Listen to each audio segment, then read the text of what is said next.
So I arrive in hospital. And I picture the scene, right? I am drunk enough for about 6 people. Apparently, I read a 2 point something on the alcohol blood meter. They said I was drunk enough for 56 people.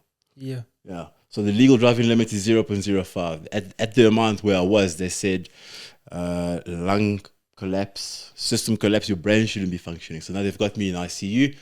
I'm shooting blood from my head. My foot's the wrong way around on this table, and I'm asking them, "Are you going to cut my leg off?" Now, they can't answer me. They haven't X-rayed, right? So they don't know. They're putting on their aprons and their masks because I'm bleeding everywhere. But I mean, I'm incoherent. I'm drunk. Are you going to cut my leg off? I was like, just calm down. I'm like, if you think you're going to cut my leg off, you're going to have another story on your hands. So they try to restrain me. 2 or 3 guys hit this nurse, male guy, push this guy off me. Now I'm calling for my mates, the cage fighter who was drinking with me. No, man, they're trying to cut my leg off. So he's also drunk. He runs into the ICU, shoves this guy over this gurney.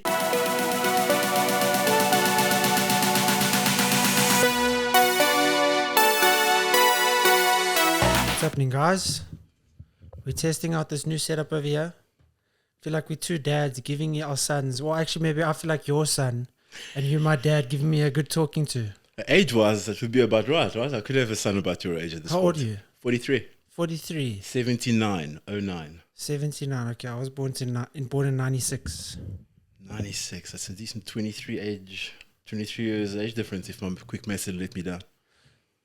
And I would like to say age is a number.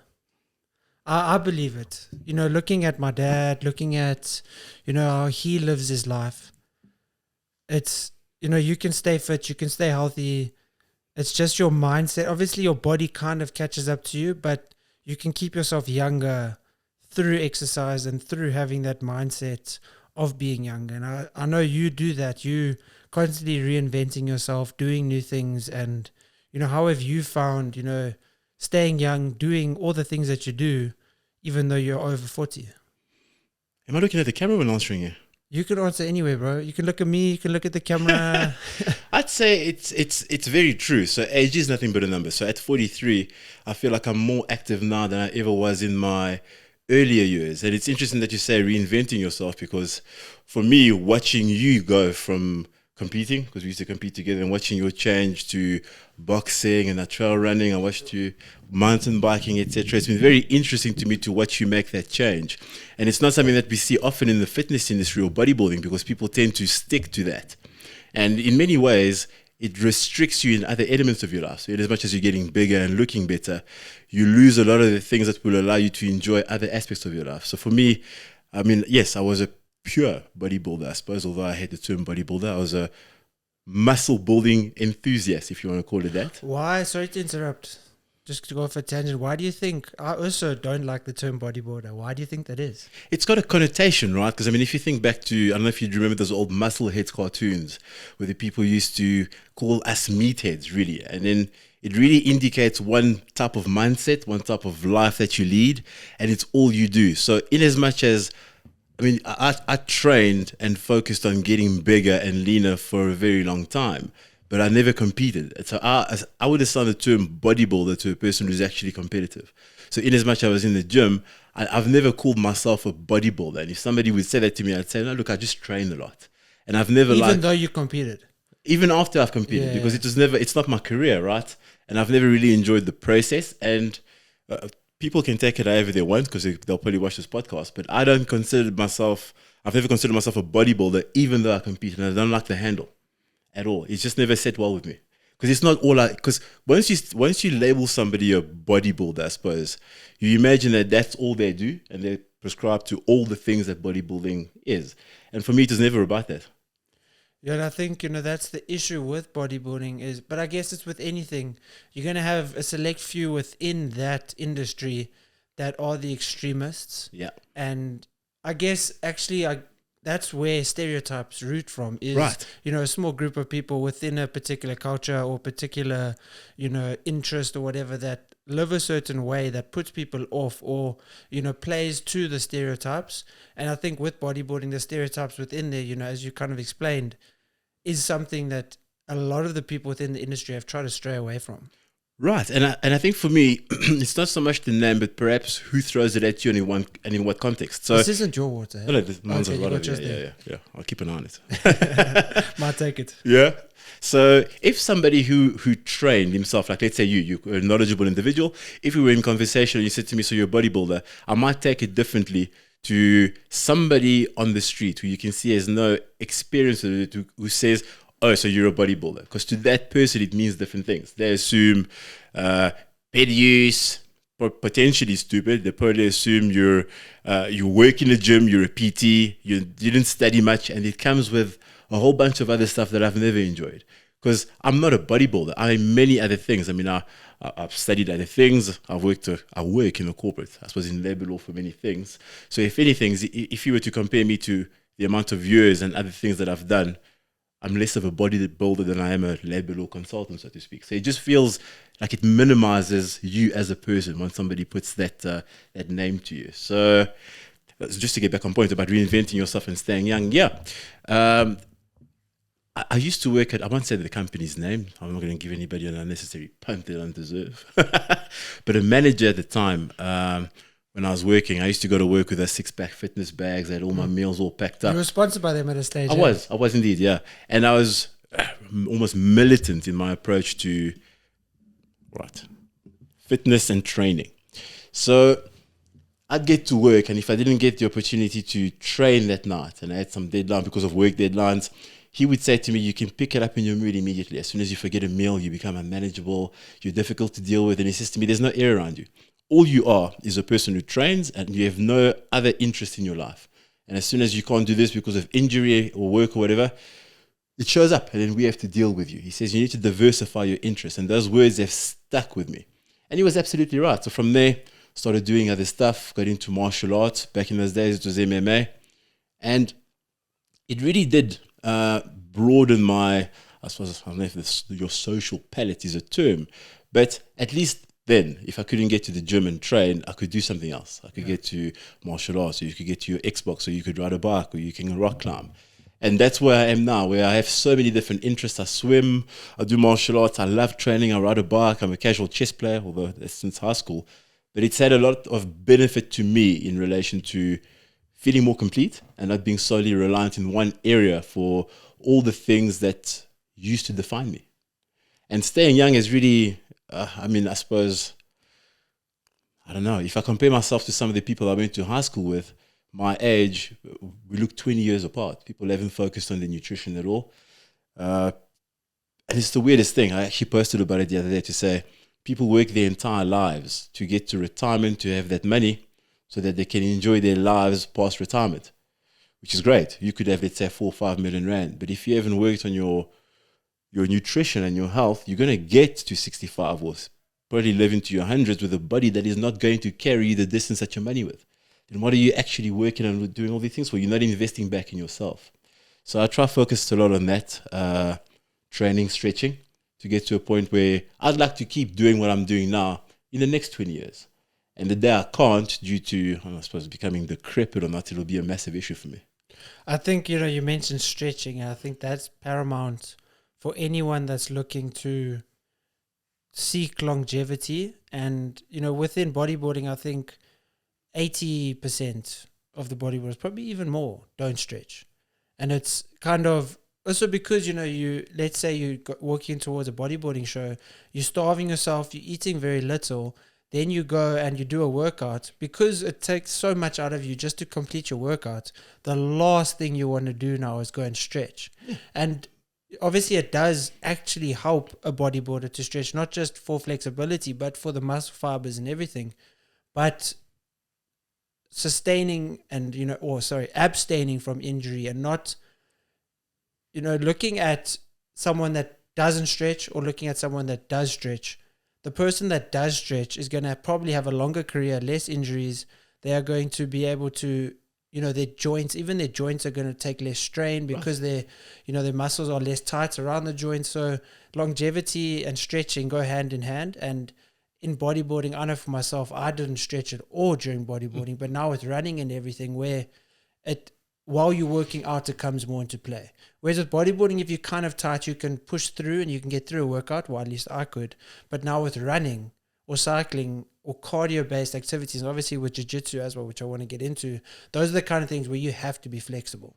No, 100%. And I mean, when I think I'm about 90 kilos now. At my heaviest, I was 96. Could never break that. And at that weight, when you're pushing those big weights on certain movements, you're putting a lot of pressure on the insertion points. I mean, I've extended or overextended my chest at the bicep insertion point. I've done it in many different areas of my body. And I only really started focusing on stretching for jiu-jitsu. But it's had massive benefits to training in the gym. Exactly like you say, hypertrophy and strength training focus on getting stronger and getting the muscles bigger in the muscle belly. But nobody really wonders, I mean, the muscle belly is 50% or 60% bigger now, but the ligaments haven't been trained or stretched to accommodate all that mass in the center. Where is all that torque going to go when you're putting maximum exertion in that point at full extension? You're going to tear something. So, and have you, in your bodyboarding career, had any injuries like that? Maybe not because of not stretching, but just in general, injury-wise. Yeah, I've torn my bicep. Funny story. Well, it's actually not funny, but it's funny in hindsight. Well, yeah, interesting. I had my earphones in super deep back in the day when they were still tethered to a cable. And I don't know if you've ever had that experience where if you push your earphones too deep, you can almost hear your heartbeat through. Right. So I'm deadlifting, alternate grip. And I pulled this weight up. It was pretty heavy. And I heard this sound that made me think I had torn my pants. So I was like, okay, well, the pants are gone. I'm 3 reps in. I need to finish this up. I've got one more. And putting it up, I heard the sound and I felt my bicep twitching and tearing. And I let the bar go. So I've torn that. I've torn a hamstring before. I've strained the quad. Iliotibial band syndrome I've had. Back, doing a lat pull down. Just silly stuff. I mean, back in the day, I was sat in a similar position at my desk, leant over to grab something out of my lunch bag, sneezed, pulled my back completely up, bottom to top. Needed cortisone shots to just get up of the chair to get myself moving. So, and then getting into jiu-jitsu, it's not negotiable anymore. So you're 90 odd kilos, somebody lays you flat on your back, couldn't even put my palm on the floor. So to get a submission out of me was instantaneous. So you're almost forced to mobilize, and it's been life-changing. So what got you into jiu-jitsu? You know, what was that deciding factor? When and what stage in your life were you? When was it? It was before my car accident. So we're talking 13 or 14 years ago in the south of Joburg. A friend of mine, Nolan Swanepoel, was a competitive EFC fighter, and he had a gym called Figure 4 in the south. And he suggested, look, I mean, come to the gym and let's see what it's all about. So I joined an MMA gym, so Muay Thai, boxing, and Jiu-Jitsu. I despise getting hit in the face, okay, or getting kicked even more. But I always enjoyed the Jiu-Jitsu element of it and started getting into it. I was there for about a year or so. But back then, I drank excessively as well. I was a different man to the person I am today in some ways. And then got into a massive car accident, destroyed my ankle completely. That car accident, had that been to do with drinking as well? Excessive drinking and driving. And okay. I took the car off a suburban road in the south at about, they estimate 140. Hit an on-call barrier. Yeah, they estimate. So were you completely, out of it that you don't even remember? I was actually awake. Okay. I'll tell you that story in a second. Yeah. A weirdest story. And then I tore my ankle completely. And then I even though they had rebuilt it very well, it took a lot of years to get the faith back in what the joint could do. So I got the leg extensions back. I got the squatting back after about 7 years. But I never wanted to have somebody heel hook me or torque it in case it broke. So I went back to jiu-jitsu eventually. But do you want me to get into that car accident? Tell us. So back in those days, I never enjoyed, I drank excessively, firstly, and Uber wasn't as prevalent as it is today. So I'd get to a point in the night where if you tell your friends you're leaving and you're going home, everybody says, no, one more. So I just ninja out, tell people I'm going to the loo. I'm not going to the loo. I'm leaving and I'm going to the car. That night was very strange. A few people said to me, I've never seen you this drunk. You're slurring your words. I've never seen you this drunk. Maybe just... I was like, I can do it, cool, I'm fine. A few people said it, which had never happened before. Even when I'm really under the influence, I never really look at. That night I got in my car, got onto this road, speeding. I don't know how fast I was going, but this road in the south has this dip and then a left turn, so you get some negative G, lateral G, almost like a Laguna Seca setup.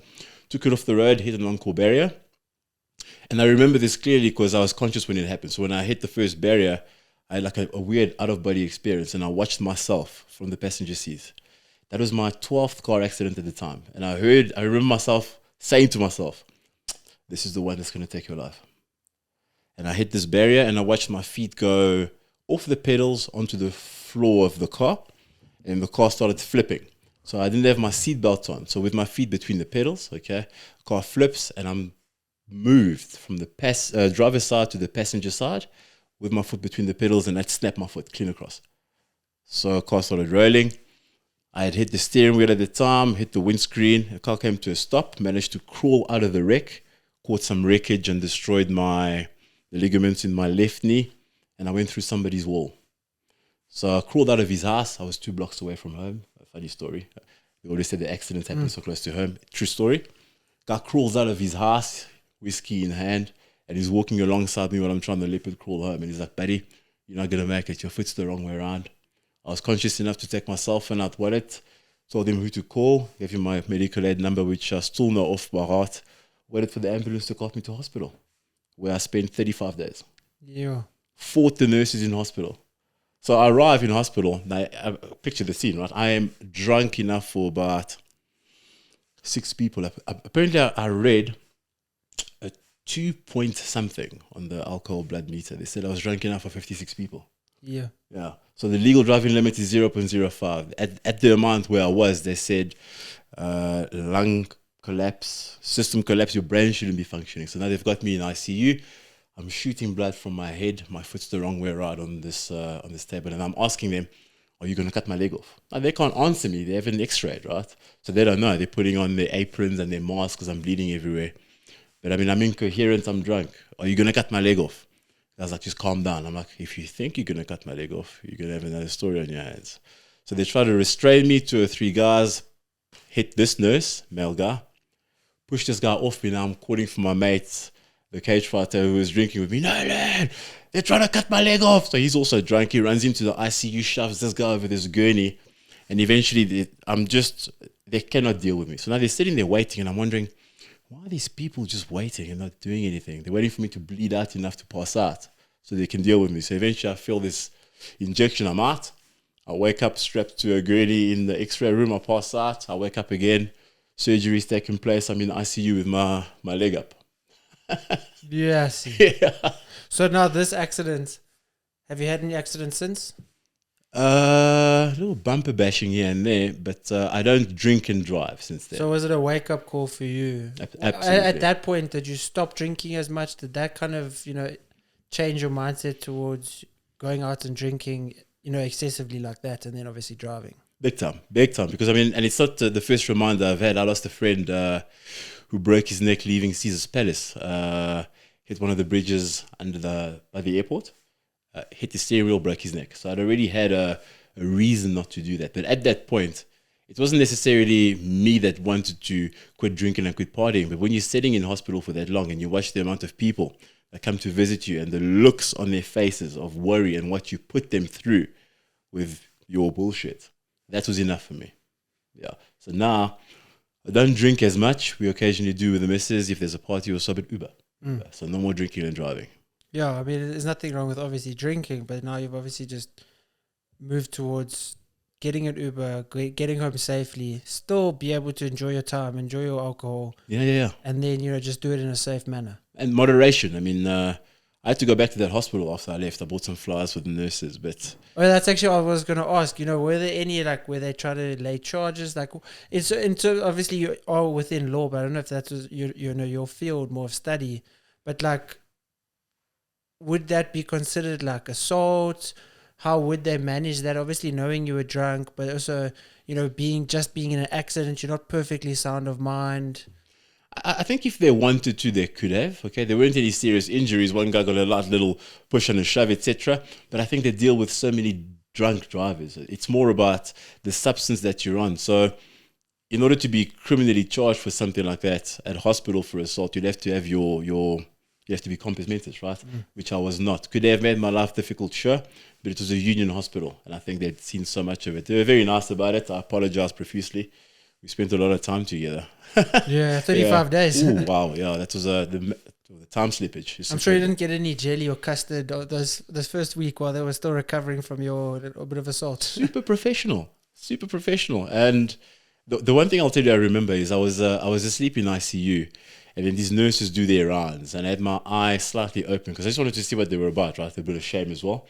So these two nurses come in, they pick up my chart, and she says, "Oh, motor vehicle accident."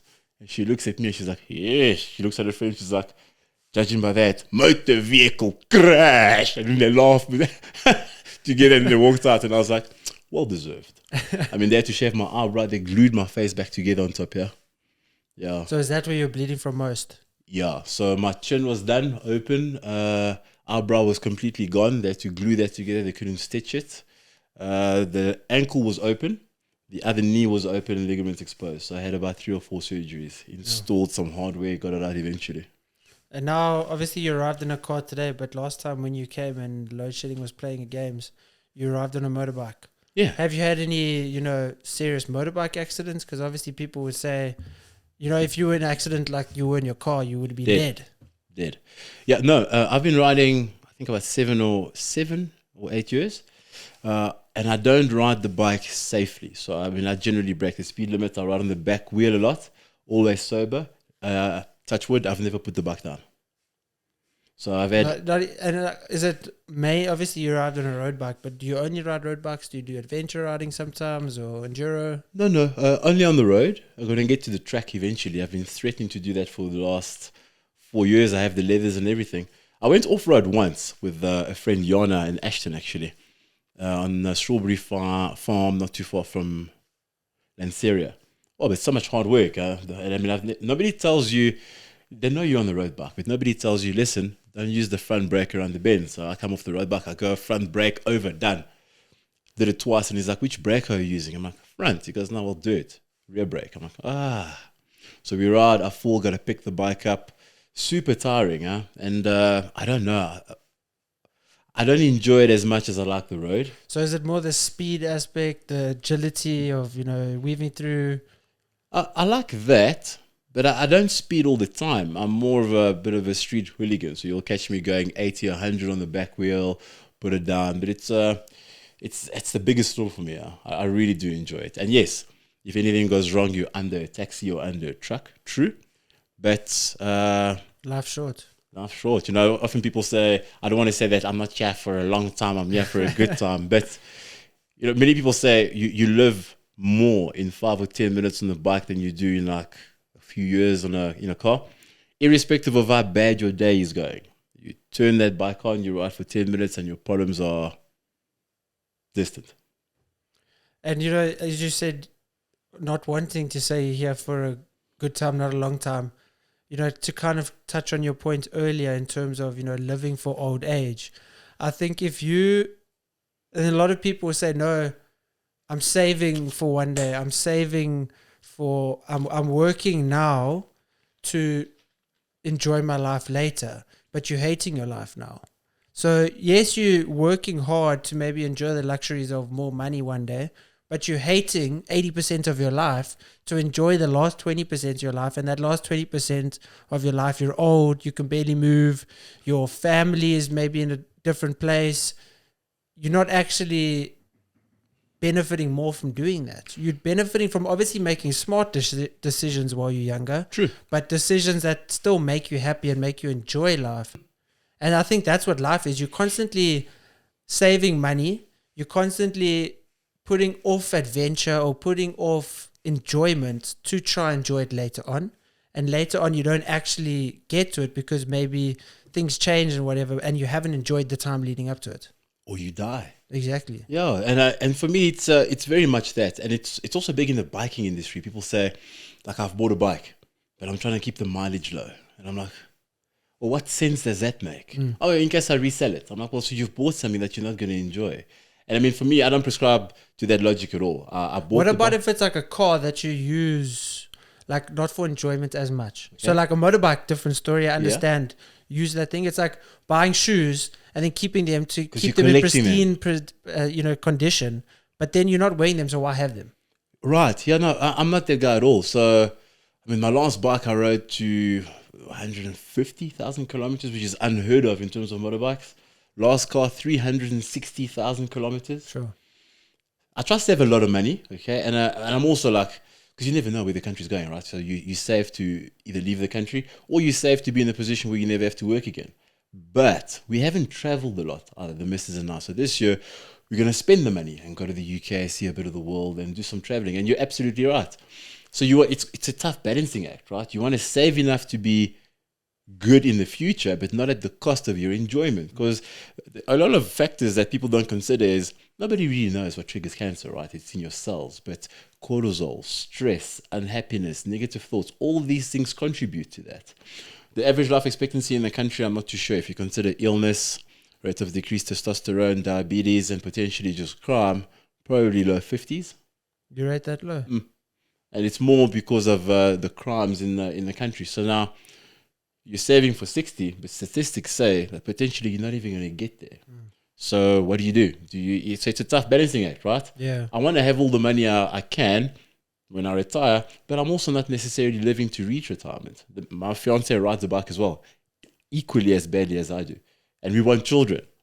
So we do the best that we can now, but not at the cost of our happiness presently. Because, I mean, life is hard, huh? Work is tough. Relationships are tough. The world is hard. So you've got to find a balance between happiness and thinking towards the future.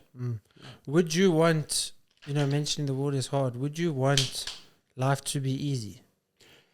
Easy, like completely easier, degrees of easiness, like eliminating certain things? I like a bit of conflict, okay? And life has to be hard. It builds character because it gives you the opportunity to better yourself and to... Adversity literally makes a person. If you have no problems in your life and you've never faced any, you're not going to be as complete as an individual as somebody who's struggled through most of their life. I've never necessarily had it easy in life. Yes, parents were super well off when we were younger, lost everything, came to South Africa.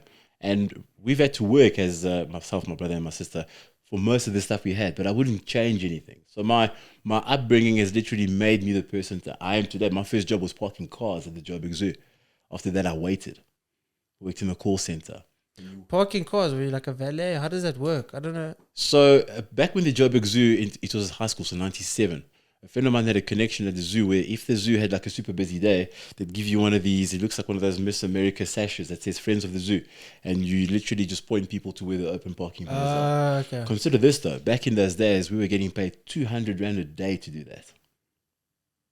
And that's good money. It's excellent money. Yeah. But today's standards, the salary of a casual worker who earns about 6,500 Rand a month is about 220 Rand a day. And I'm talking about a salary from 1998. You're coining it. Yeah. Well, I mean, I had an Uber Eats delivery last night. The guy completed 6,800 trips or whatever. And then I was just thinking, like, what's the average tip? Let's say the average, everyone gives 10%. The average order is 200, probably more than 200 Rand, the average order. But let's say he gets 20 Rand each trip for those 6,800, whatever exactly it was. In a year, that's only 11,000 Rand a month. And I bet those 6,000 trips were probably like over a space of 2-3 years. Yeah. So it just shows, I mean, the level of pay in South Africa, well, I think even in the world in general, because also the cost of living has gone up so much. But I mean, you have to do 6,800 trips just to make 11,000 Rand. And that could be 3 years. Now, also consider that the Uber guy that delivers the food might not own that bike. So he still has the cost of repairs, the cost of weekly rental.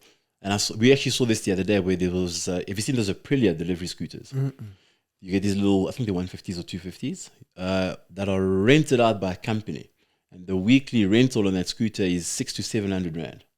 So now, on top of your overheads, you also have a 2,400 Rand bill to pay. And for the Uber drivers, it's worse because you rent the car sometimes from a guy who has two profiles and he wants 6,000 Rand a week for that vehicle. Yeah. So it cuts your margins by that much. And it just shows, I mean, how desperate some people are just to be able to make ends meet at the end of the month. And I mean, I get it. And in as much as you say probably lower here than in other places, you could be living on the breadline in a first world country where public transport still works. You can get from your one location to another in one straight trip with an Oyster card in the UK. Here, a person going from, let's say, Orange Farm to Germiston to 3 taxis. Okay, you're looking at 10, 20 Rand per shot. End of the month, that's 30% of your 6,000 Rand gone if you're living on the minimum wage. So it's a lot tougher. Yeah. Yeah.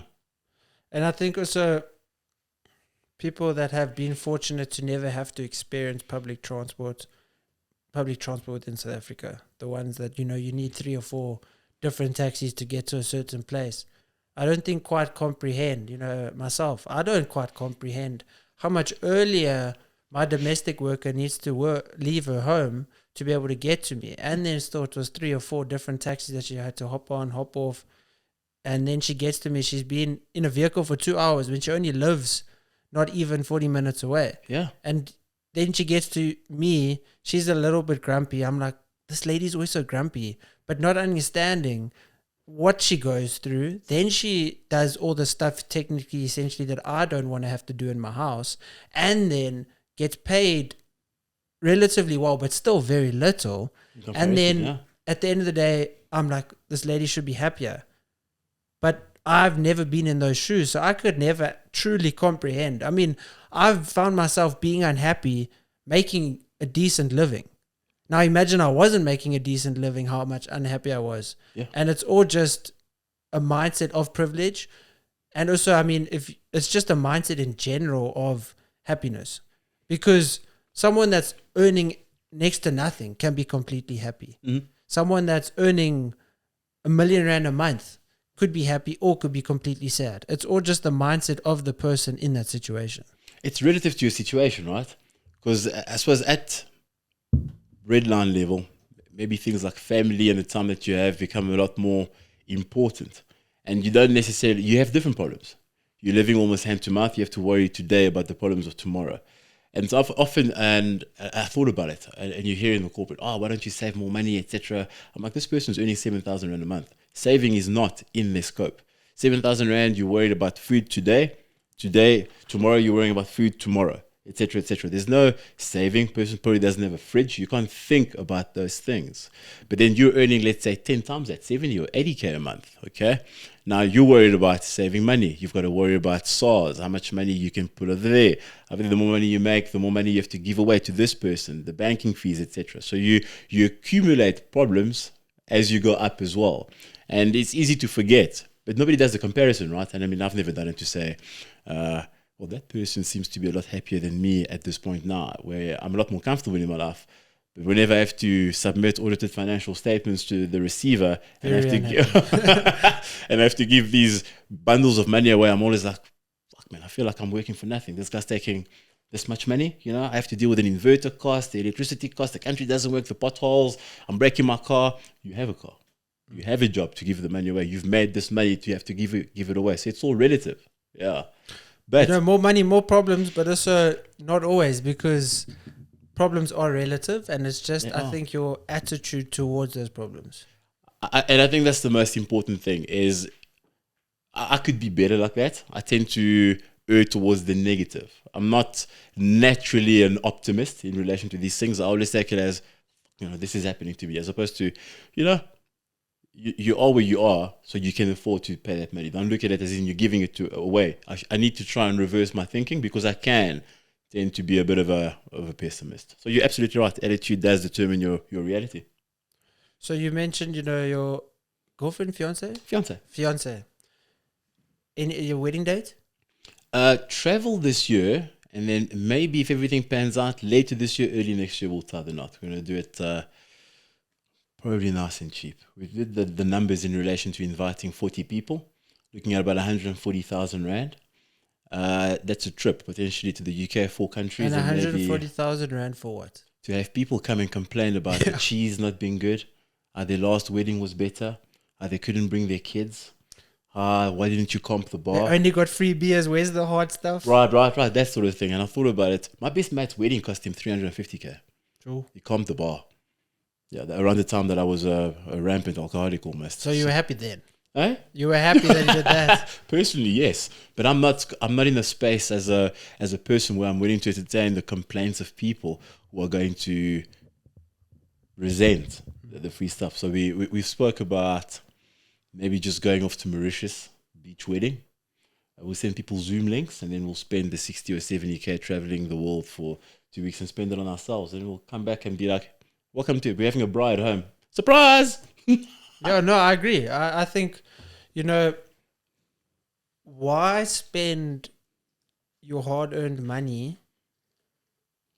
And I think a lot of people maybe do that because they want to show off, or they want people to be like, yo, look what, nice event that this couple put on. Look how nice her dress is. Look how nice. And it's all just rooted in ego.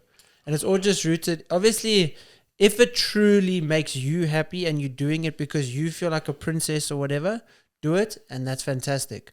But don't do it because your cousin had a really nice wedding and now you want to one-up her, and, that way to just spend money, it's stupid. The Joneses, keeping up with the Joneses. No, I'm not that. Earlier in my earlier years, I had to have like the best cell phone. At some point, I had 3 cell phone contracts, even though I only earned about 10,000 rand a month because I wanted the best cell phone. I had this Alpha 3.2 liter GTV twin spark that I loved. Could hardly afford the payments because I had to be seen, right? Don't care. Don't care anymore. Save the money, enjoy life. I don't have anybody to impress. I think I'm doing okay. And my outward image and what people think of me is less important to me than who I actually am. And I don't, it's almost like a black culture thing as well, right? I mean, I'm Congolese by descent, and they tend to throw those massive weddings. The last one I went to was at the Sandton Convention Center. Must have cost a bar or two. Sure. Yeah, very beautiful. You say it's a black culture thing. It's a white culture thing too. Really? To throw massive weddings and to waste money at the end of the Yeah. day for other people to judge you. No, I'm not going to do that. Like, I'm all for if you've got a massive family and, people are going to be really upset if they're not invited or whatever. Invite people and then make it a little bit cheaper. Like, I've got friends, they're just going to order tons of pizza and that's the dinner. Awesome. I love pizza. I love them. I would love to spend time with them. I don't care about a bar tab. I don't care about, a 4-course meal. No. I'll happily go stand up, grab I would say one slice, probably like 15 slices 15, of pizza, and then go and have a good time. Like, at the end of the day, who cares how much money you spend on a wedding? Right, because it's more about the vows. I want to go to a wedding to hear you declare your love for that person. I want to hear the speeches. I'm there for the humor, and it's about the experience mostly. I don't care about the food. You can get that for yourself, right? And I'm not going there to catch up with people either. Sure, you want a couple witnesses because it's a beautiful day, but not 150,000 rands worth of beauty. Yeah, it's tough. And then, you can go and you can enjoy time with your partner on an extended honeymoon. You can maybe go to an extra country because you've saved more money and not spent it on the function itself. Obviously, before we got into that, being engaged to her, obviously, you say you ride together. Do you go on like breakfast runs together? Is it, something that's a nice bonding experience for you, through riding together? It is, yeah. We ride together, so it's always nice. A bit stressful watching her ride when I ride behind her. So we ride quite a bit together. I actually ride with a club. So that's a bit more formal in relation to 1 monthly. It's actually very nice because riding these days, people are so busy. Nobody really commits and honors the commitments that they make to riding. So when you're in a club, they actually tell you monthly ride, everybody meets up and then you ride and it's cool. But yeah, for us, it's very nice. We do night rides together as well. So she's actually been riding longer than me. She's been riding. Yeah, she's been riding since she was like 15, so 13 years. So the argument is always who's the better rider. But well, you say you're worried when you ride behind her. Is that just because she's riding and you will witness it, or is it because she's doing something sketchy that you're like, fucking nightmare? Dude, she looks back and she takes these tight gaps behind. Does she admit to being like that? No, yeah, she knows. Yeah, to overtake structs on blind turns. I do it as well. She has to watch me wheelie, right? So if she was sat in this chair, she'd probably say the same thing. But it's I love it to bits. But I get how she feels watching me ride because that's exactly how I feel when I watch her ride. But she's a great rider and we have a lot of fun. Yeah. Would your relationship be the same if she didn't have that interest with you riding? Do you think? I think it's tough for some people to understand the passion of riding if you're not a rider yourself, because especially the risk factor in it. So if that person, your partner, doesn't understand, the enjoyment you get from it, they can't comprehend or justify why you're putting yourself at risk like that. Right. So I think it's good for our relationship that she rides as well. Terrible. It's a nice ringtone, bro. Yeah. You can grab it. No, I'll turn it off. Shout out to Lost Frequencies. Which phone contract is that? Or do you only have one now? I don't actually have a contract. I actually bought the phone cash, so I didn't have to pay. Yeah, no, I agree. Yeah. So yeah. So it's actually easier, and she also knows all my mates. So it's nice that when she comes on the rides, she knows exactly what we're up to. Does she have? Obviously, she's made friends with the guys, but are there female other girls within the club? Yeah, you can be a full patched member of this particular club. Yeah. So there are some of the other clubs don't, but this one does, and we're a very tight, close knit group. So it's actually very nice. And even if she doesn't want to come on the rides, at least she knows exactly what we're up to as a crew. So it's easier because you never wonder about, I wonder where this guy's going. He's out with the girls, strippers, etc. And I'm not that guy. But it does. It's just easier. Yeah. And any other, like the jiu-jitsu and stuff, does she also share those passions, or is she, more into like different types of health journey or sports? She competed. That's actually how we met. She was a client of mine. But so she enjoys the gym, not as much as I do. Does a bit of yoga. Climbing is what she enjoys, the bouldering element. Did she get you into that? Climbing? No. Mubin Okay. actually got me to Steady Rock the first time. Loved it. And then I said to her, this is something you might enjoy. And then we started climbing together. Okay, so you got her into it, but then now it's kind of, she's more into it than you are now. Yeah, it's more her thing, yeah. So, yeah, Jiu-Jitsu, it was during lockdown. I tried to coach her through a few of the moves, but I frustrated her. So my tutelage style isn't for everybody. And I suppose it's also tough to have your partner tell you what to do, because there's always that bit of resentment. So she was like, nah, fuck this, you're a shit teacher. But she suffers anxiety, so the idea of being pressed under a stranger as well, it's going to take a while. Claustrophobia a little bit. Right. And it's also, jiu-jitsu is very intimate. Huh? Sometimes you have a person's scrotum right in your face. So you got to get over that. Is that why you like well. it? I'm a big fan. Huh? Big fan. Give it a little oil check there. In terms of jiu-jitsu, what are like the biggest life lessons that has taught you? Or, comparisons that you can compare to life? Like essentially like the anxiety thing, being trapped, strategically planning a way out of it. It's chess, jiu-jitsu. And Is that why you also enjoy it? Because you mentioned chess. Yes, a big fan of it. So the biggest thing about jiu-jitsu is just getting there. So even for me, who had been to a different MMA gym previously, just walking into a new gym, you don't know what to expect. You don't know what it's going to be like. Now I get on the mat, and my coach, Mark, actually tells a story about he says to everybody, just based on the way I reacted that day, he never expected to see me again. He says, I had my arms crossed. I questioned everything. I seemed angry. I have a bit of a resting, I'll say corporate face, not the P word. But I look, naturally, if you catch me looking into the distance, I look very serious and almost angry. And he says that's what he read. And then I was back there the second day, the third day, the fourth day. But what it's taught me is that it's not necessarily about how much size or strength you have. It's more about technique. But the jiu-jitsu expression is get comfortable being uncomfortable.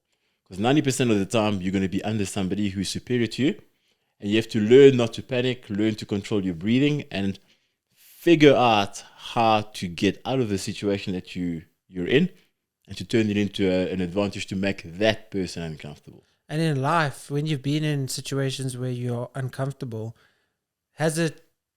have you been like in a situation where you're like, well, I've been in worse situations where I've had scrotums on my forehead. Yeah. I can handle this.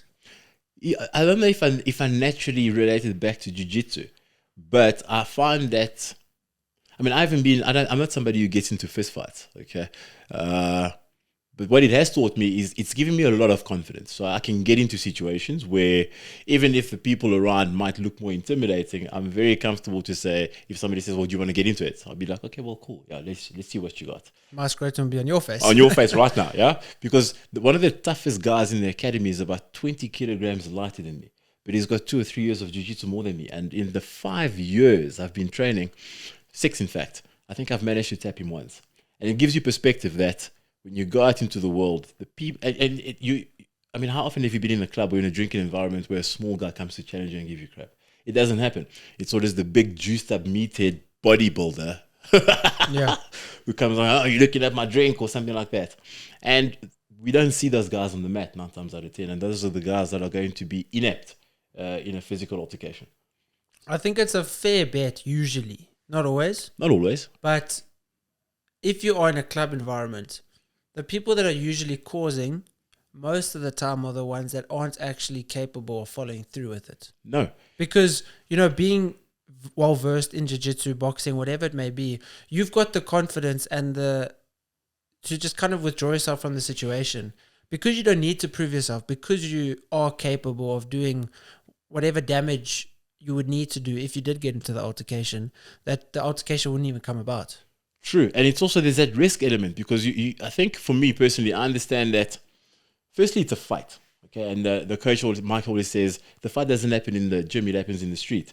You understand that you don't know who you're dealing with, firstly. That could go one of two ways. You could get seriously hurt, you could seriously hurt them. Police case. Are you going to fight in a club with tiles? Let's say I do win that fight. That person's head hits the concrete. You've got a manslaughter charge, attempted murder charge. And the people generally that work their aggression out on the mat are not the people that want to fight in the unless of course you're unbalanced and you have a point to prove.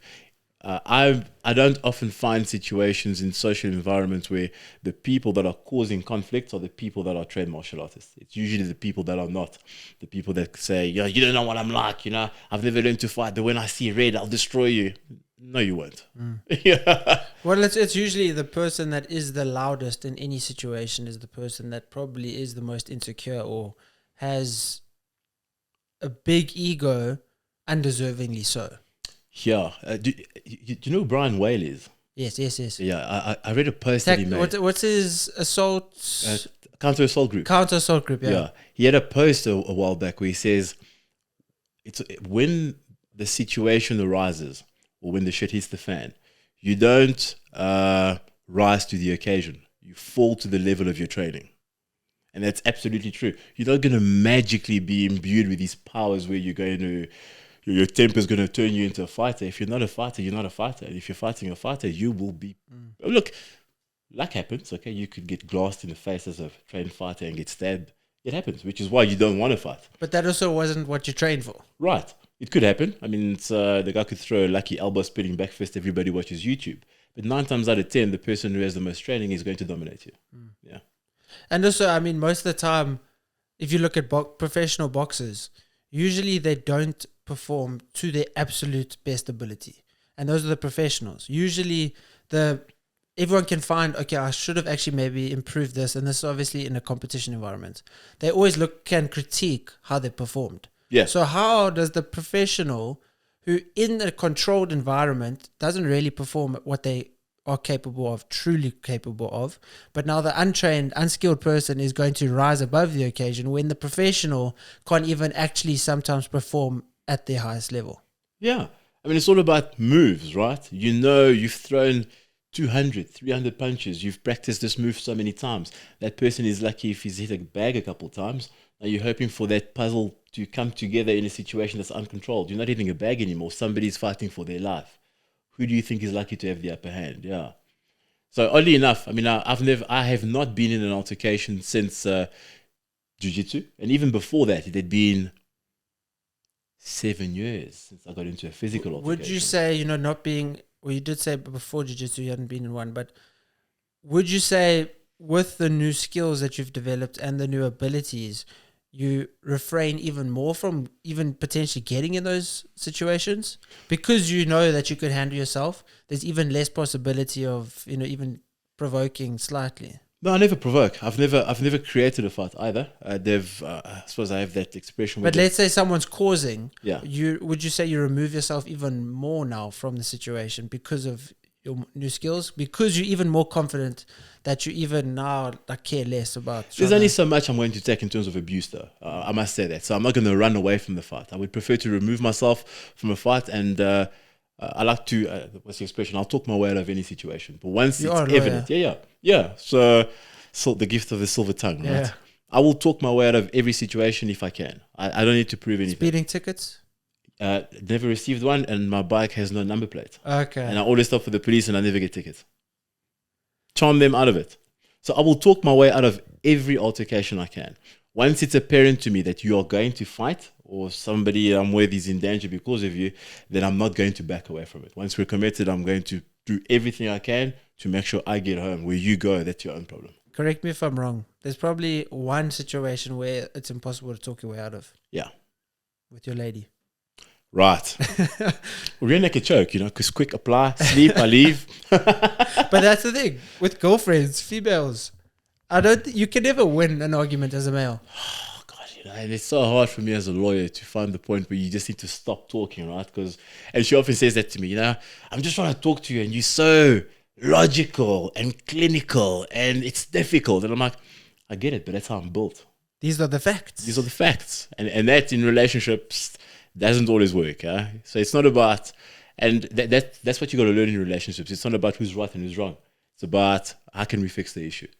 And to get to that point, I think it's tough for everybody. But sometimes you just have to leave well enough alone, apologize, whether right or wrong, just to make the situation go away, resolve it afterwards. It's not about winning an argument.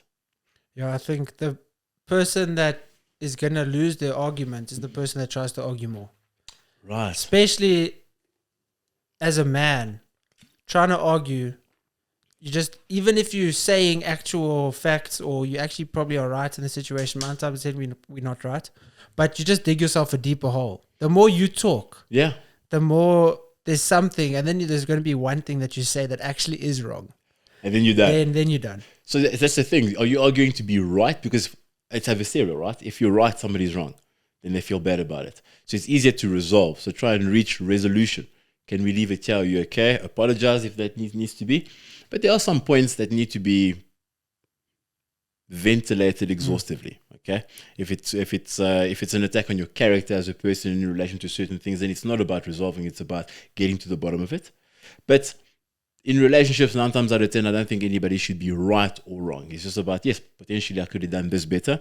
I'll work on it. Yeah, because at the end of the day, a partnership and a relationship, it shouldn't be I'm trying to be right. Because if it is a true partnership, there's no one that is right and wrong. But the relationship is wrong if you're just constantly arguing, trying to get one up over the other person. It needs to be just, even if you truly feel you are right, for the betterment of the relationship, maybe just stop. Yeah. Relook at it and try work on it together, because I'll do this better next that's time. what matters. The relationship matters, not being right. Exactly right. Yeah, and that was tough for me in the beginning. So, I mean, this is my longest relationship to date. How long has it been? 4 years, March 7th. Nice. When did you propose? March 20th. Tough. Good one. Last year, September. Yeah. Okay. I wasn't checking the date. So it was September 20th in Clarence. You could have got away with it by just saying last year. She's going to watch this. Yeah. Exactly. September last year. We went Okay. away to Clarence and Nice. had it all lined up. We went on a hike, top of the mountain, dropped on one knee, proposed. Did you put your phone down quick, take a video, or just take some selfies after? We take a lot of pictures together. So we were actually planning on taking a picture at the top of that point anyway. So the tripod was already set up. So I went to set it up and I was already down there. And I turned around and I was like... Nice. Yeah. It was nice. And then on the way back to Joburg from Clarence, that car with 360,000 kilometers broke down. Started the road 2 hours, 7,000 rand to tow it back. Sure. Sold it afterwards. What car was that? Honda Civic I Type know this. R. The Type R. I remember it now. Yes. Yeah. Gone. So now there's 3 Series you arrived in, eh? Yeah. Nothing special. 320. Nice. But I heard that's not standard. 320 plus VAT. Stage 2 downpipe. Yeah, that's about it. Yeah. Obviously, you enjoy the sound of it. You enjoy the performance of it. You enjoy, putting yourself in a slight danger zone for adrenaline, and you get enjoyment from that, obviously being both cars and bikes. Yeah, the car don't drive fast. I think I haven't seen much more than 180 in it. But it's a comfortable place to be. So it's got like an upgraded screen. You can get Waze, YouTube Music, Netflix on the screen, little P3 gauge. So super comfortable if we're going to do something respectable. The bike that's just a pure hooligan tool. It's a nice bike, but it's just it's a mess. In closing, bro, I want to ask you, if you had to choose one, I know your answer, but rock climbing, jiu-jitsu, training, or motorbikes, riding? You can never do any of the others ever again. Bike riding. And that's a tough one because I love bike riding. I love jiu-jitsu. The gym training I can get around with enough rock climbing and jiu-jitsu. You can build a decent frame. The bike riding is definitely, even though I do it less than I do jiu-jitsu, it brings me a lot more joy in my life than anything else. Yeah, I'll do it for as long as I can. Well, luckily, fortunately, it is something that you can do most of your life. Yeah, I mean, if I break a leg, I can always get a trike or a Harley, right? Yes. And that's nothing you'd ever get into, is it? Like riding with the Harley. I don't mind. A friend of mine, Sasha, has I think it's a wide glide. Ape hangers on like that. A little strange for me. But he also has a little 48, which is more of a sporty bobber. It's nice, but that's more of a, I'm going from here to Furnos to have a little baguette, you know, understand? Like it's going to hurt your back. So I have my style of riding. See, if I ever bought a second bike, it would be a track bike. A third bike, it would be a cruiser, maybe a Bonneville Triumph, or maybe a classic, a Harley. So it'll always be road. Always be road, but I'm going to get to the track. This year we're going to get to the track. I also challenged the national president of our riding club, so I'm gonna have to go. I have a race to lose now, and he races all the time. Yeah, so let's see. Well, bro, it's a pleasure to have you on. Absolute pleasure to have been on. Thank you. Yeah, variety of topics. Very nice. Awesome. Cheers, guys. Thanks for watching.